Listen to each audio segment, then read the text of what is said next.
I lost $2 million before building this simple system for managing my money, and I created this video in hopes that you won't repeat my same mistakes. You can find the documents and graphics I'm referencing in this video in the description down below. In this video, let's talk about how to manage your money. So a very important and quick disclaimer. So let me get it out of the way very early on.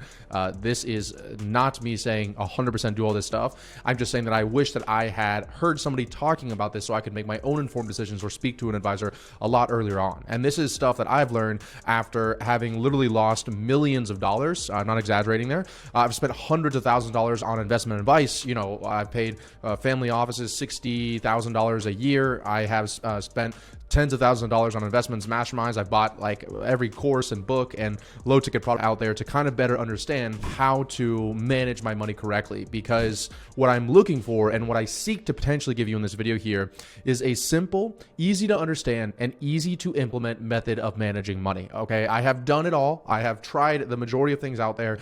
And I think a lot of it is really good for people that have an unbelievable amount of time on their hands, or they want to trying to get a higher return on their money than it is on their business.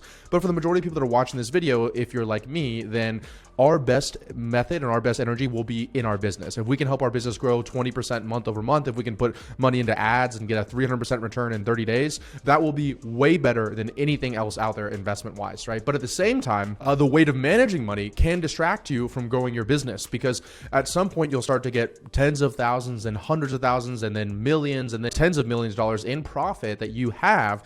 And what I learned very quickly is it's like, you know, especially if you make this money very quickly, nobody tells you what to do with it. There's no training course out there that shows you, oh, this is how you should handle it. This is how you should pay your taxes. This is how you should make investments. Like I know a lot of our clients, and I was when I started making some serious money. I'm very young, and you know, I think that there's no substitute for experience. And lucky for you, I've made and lost millions of dollars, so I can kind of tell you what I've learned inside of here. And I know you might be thinking, why am I taking advice from someone who's lost millions of dollars? Same reason why you're taking advice on how to grow your business on somebody who has struggled to grow their business before, because I've already made those mistakes. And at the same time, this is an advice, so do with it what you want. But I think you might see that this is a pretty simple system for setting it up, okay? And I do recommend that you don't let this distract you, okay? So you should set this system up one time and then simplify it and automate it by putting on your calendar to do it on a monthly basis. I just do it on the 4th. Other than that, on the 4th of the month, I don't think about this at all. It just happens on autopilot without me having to think about anything, okay? And the reason why I do it on the 4th, as you'll see here in a moment, is because by the 4th, all of the expenses for the previous month, I've cleared my account, specifically payroll, right? We have hundreds of thousands of dollars a month in payroll. And so if I did this system on the 1st, like a lot of people do, then it wouldn't leave money in my account of enough money to pay payroll, right? And I'm going to go through this how to manage money graphic right here in a moment, which I think you'll find very valuable. But before I do, let me walk through two very important things. So the first is why I believe it's important to invest. Okay. I am not talking about day trading when I say investing. I'm not talking about crypto and leverage trading and AI bot automation. I'm talking about where smart people make the majority of their money, AKA where business people will make the majority of their money. And that's long-term investing. That's putting money in and not expecting to use it for at least 5 years, but in reality, more like 10, 15, 20, or really ever. Okay. And my goal is not to work forever. Okay. I love what I do, and I love to have the ability to do what I do. And I love that I'm great at what I do, but I don't want to, if something were ever happen to me, or, you know, something happened to a family member and I had to devote all my time and energy to it, I don't want to have to work, right? So there's a huge difference between loving what you do. I feel like I'll do what I'm doing for the rest of my life because I absolutely love it, but I don't ever want to have to do it, because if I didn't do it, I couldn't pay my bills or take care of the people that I love, right? And many people want to plow back every cent that they have back into their business. But what I have learned from, I recently read the book of a guy, he turned his company into a $110 million company that was valued at that in less than a year and a half, and then he lost it all right after that. And so his main lesson was, of course, take money off of the table. And every person I've read about or talked to all said the same thing, is that protect your downside and take money off the table. Don't think that your business is going to be around forever. The majority of businesses fail, and I know you think yours is special, but in reality, no matter what, you should always protect your downside by taking cash off the table on a monthly basis, okay?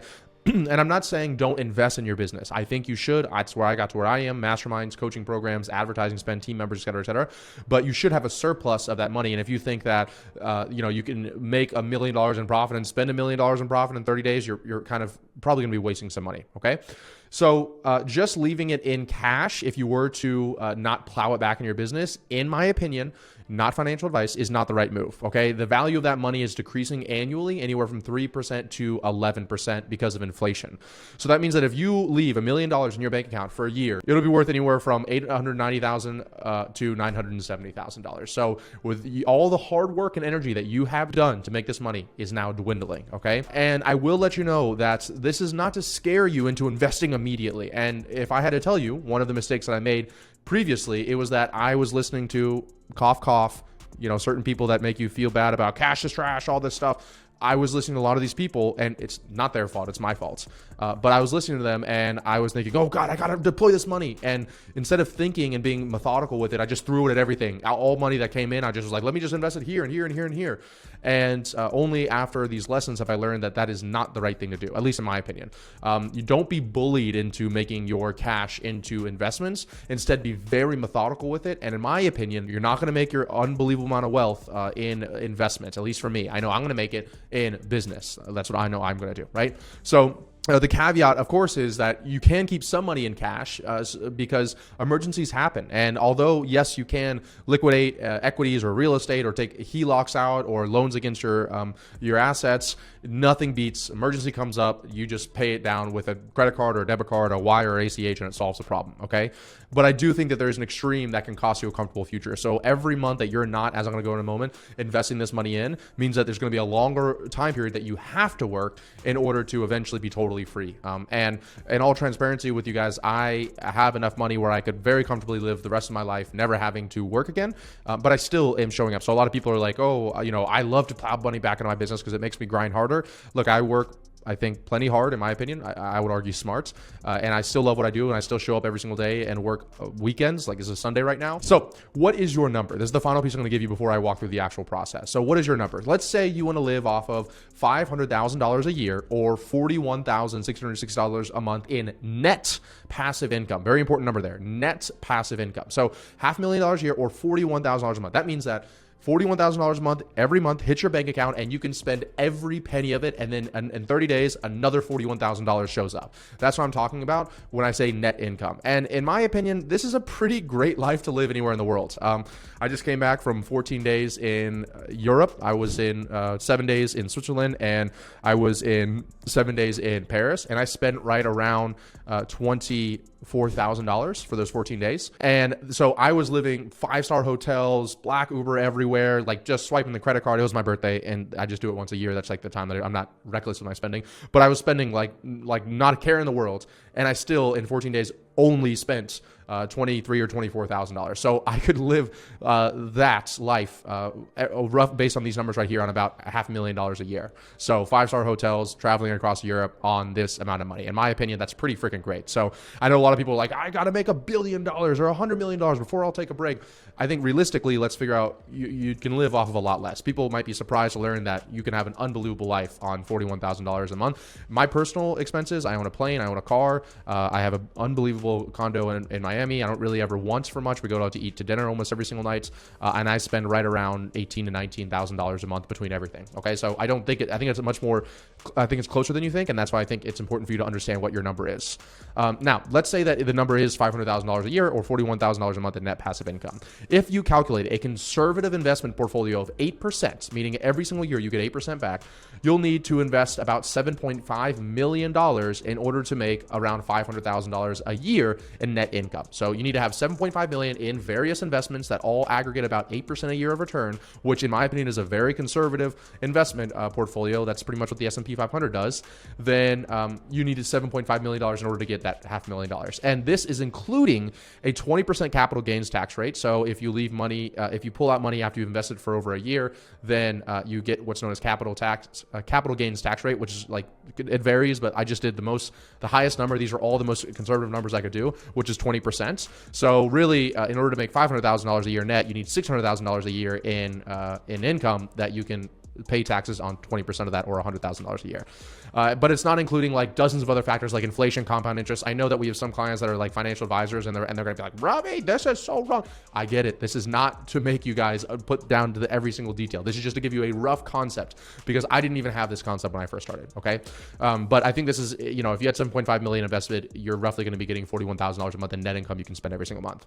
So how do we get to 7.5 invested? Well, if you invest $50,000 a month for 10 years, you will have $8,691,937 that you can have, which will give you over $41,000 a month. So $50,000 a month for 10 years, you'll have $8.6 million invested, which is above the 7.5, which will get you the money that you're looking for here. Now, for many of you watching this video, $50,000, some of you may be team members or employees, or some of you may be in your business journey, and that seems like an unbelievable amount of money to you.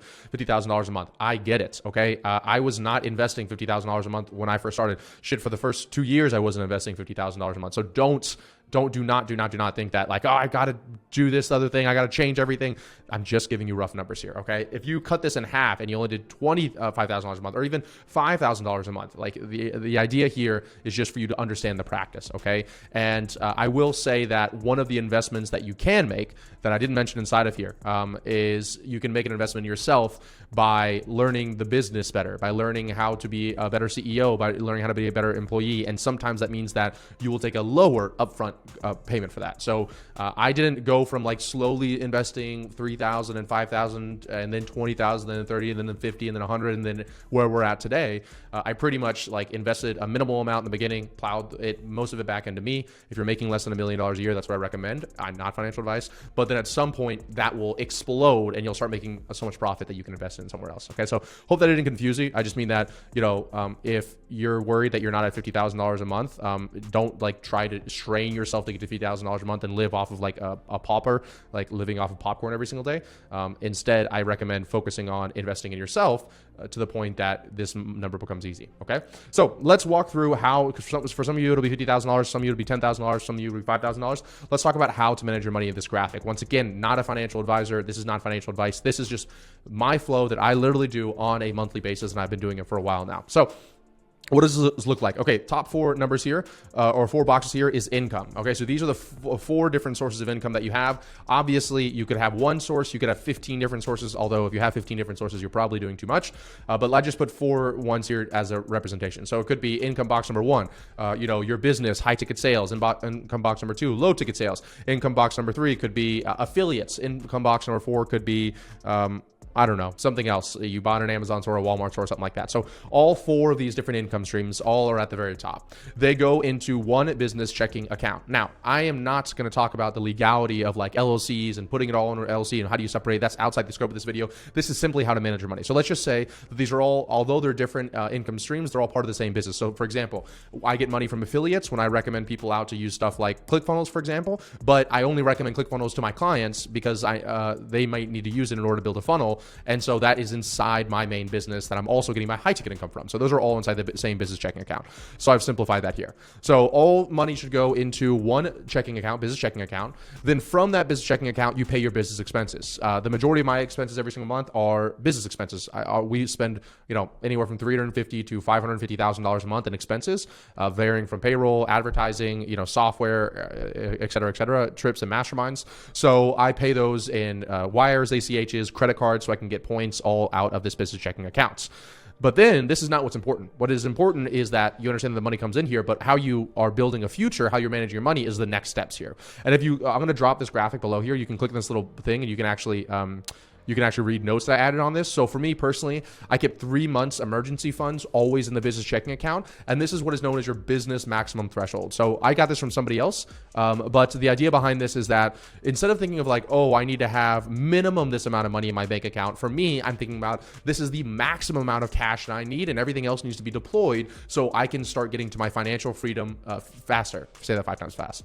So for me, it could be a few $100,000. Let's just say I always keep $500,000 inside of my business checking accounts.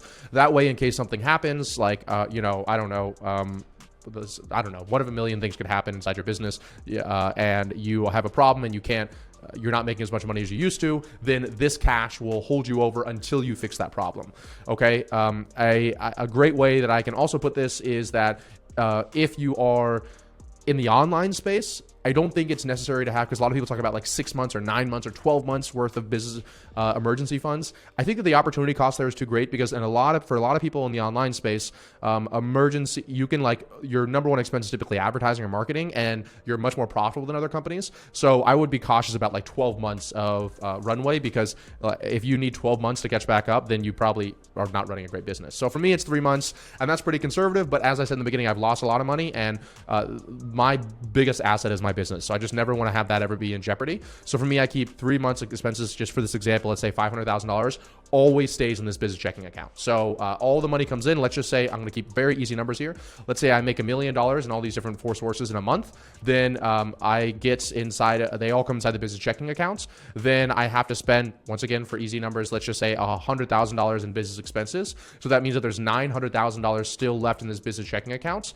Well, I want to always keep $500,000 in it, right? So then I need to have $400,000 that is my net income, which I talk about right here, $400,000, which is my net income, which I then distribute elsewhere, right? So $1 million in these 4 things here, they come into this business checking account. I spend $100,000 in expenses, so I'm down to $900,000, and then I always want to leave $500,000 inside of there. So then I am down to $400,000 in net income. I can then distribute elsewhere.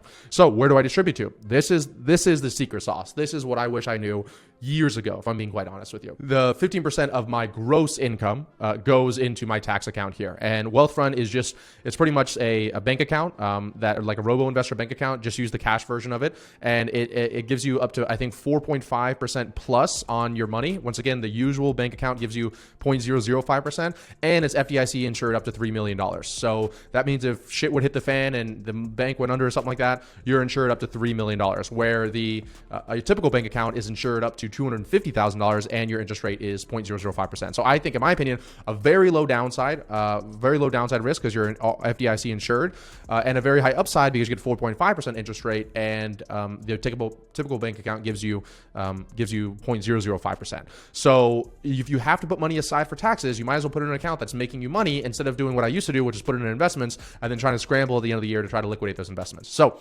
I put let's say in this example here, we go back, let's do the math for you. Let's say all this money right here makes me $1 million. Then I spend $100,000 on business expenses, right?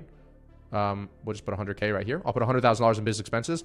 Then what I need to do is put the $1 million that I made, 123 times 0.15 for 15%. I need to put $150,000 inside of my Wealthfront account. Oh, that is a little spicy. It's a lot of money, but I want to be conservative, and I don't want to ever have to owe money to the tax man or be in any kind of trouble with that. So $150,000 there, and we put another $100,000 in expenses. So we'll put $100,000 there. So that's $250,000. But remember that we also have to leave some money inside of the accounts. So $1 million minus 250, right? $250,000 is 750. But we want to leave always $500,000 inside of here. So 750 minus $500,000 is $200,000 net income. This is where things are getting interesting, ladies and gentlemen. So now we have $200,000 net income. And then you have 2 options when it comes to net income. So the first is your personal life. Now, I try to, not financial advice, I try to make as many of the things that I do business expenses as possible to lower taxes, but you also will need to pay yourself a payroll if you're in the United States, like a salary, and you obviously do have some expenses that are personal, right? It's going to be very hard for you to say that your haircut is a business expense. So for me personally, I always make sure I have $10,000 in my personal checking account on a monthly basis. So if I were to do this exact same thing, I had $250,000 that I was distributing here, and this checking account already had $9,000 in it, then I actually would only put $1,000 inside of this personal checking account because it already has $9,000 in it. So it's not like you're putting a new $10,000 every single month.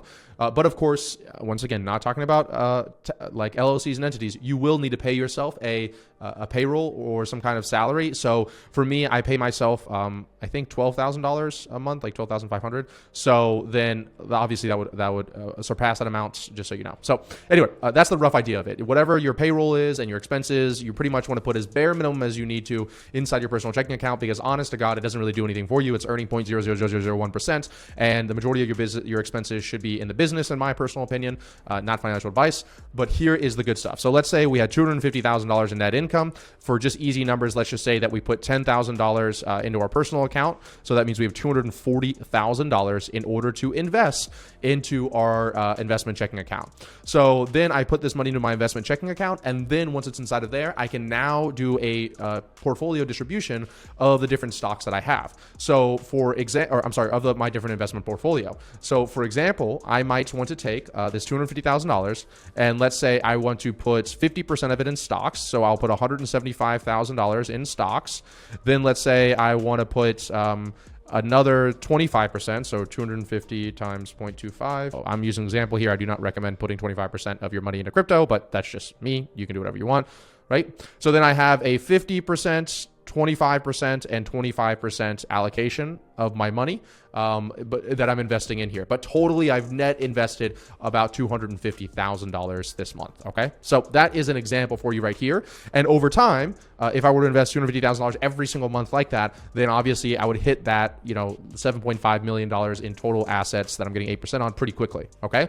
So there you have it, ladies and gentlemen, the very simple, but I think very important way to manage your money. This is not bulletproof. Okay. So hope this was helpful for you. Once again, I cannot stress this enough. I am not a financial advisor, and this could all be terrible advice, but this is personally what I do. And I have helped a few other people set this up as well, just as a friendly gesture, and they've all loved it. So I wanted to create this for you guys so you can get some value out of it.